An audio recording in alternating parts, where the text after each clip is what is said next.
Hi everyone, I'm Larry Verdugo, Volunteer Coordinator for the Opera League of Los Angeles, here to bring you another edition of Bravo Live, the video version of the League's very popular quarterly magazine, Bravo. Now when we do these videos, we really like to do things that are of course educational, but we also like to bring in a few things that are a little bit more fun, bring a few chuckles to the opera. So I'd like to ask you a question to start, and that is, do you know that LA Opera has a library? Well, it does, and it's a very busy and important department.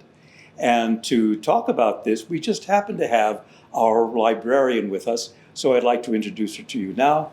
This is Melisandra Dunker, and her partner in crime and assistant, Carolyn Boyd.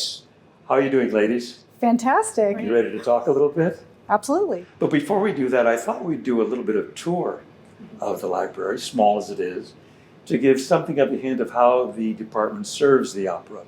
Good enough? Absolutely. Okay. Well, why don't we start where we are right now in this department, and invite us to tell you what this represents. So this is like the smallest corner of our office here. This is kind of like our resource center, and it's also where we bind scores and create scores and anything music related for people here at the company.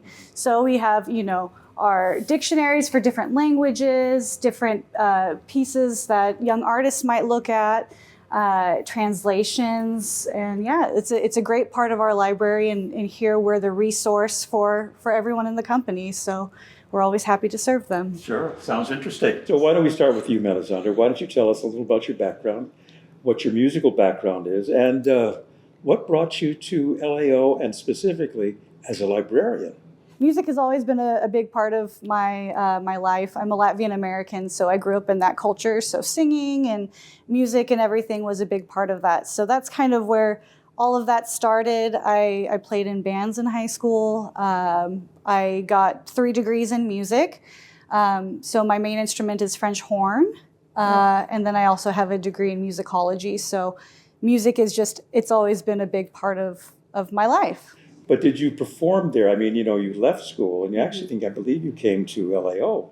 I started at LA Opera while I was finishing my master's degree. Okay. Yeah, and it was such a great opportunity. I actually got this job. I interviewed for it and went through the whole process, but my teacher is our current 4th horn player, and he suggested to the librarian at the time that, I have this student, maybe she would do well here. So him and his wife, who played bass here, they both suggested me, and this is the perfect fit for me. This is where I belong. So I'm And this is where you've been since here. When? Since fall 2015. Wow. Yeah. Same questions for you. What brought you here? What was your musical study? Great. And why did you wind up as a librarian? Yeah, so I started playing music as a little kid on piano, like a lot of little kids do.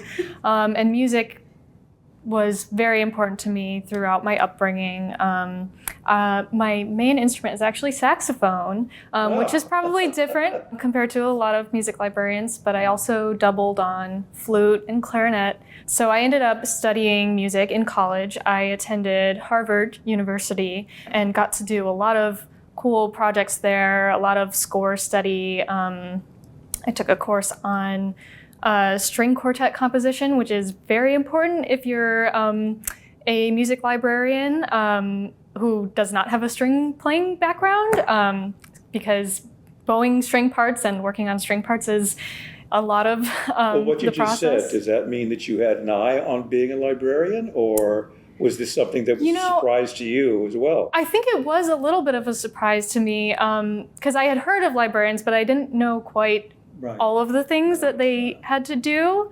And actually, the first time I really got to see that was I was working in the learning department at the Los Angeles Philharmonic and working on their summer festival there.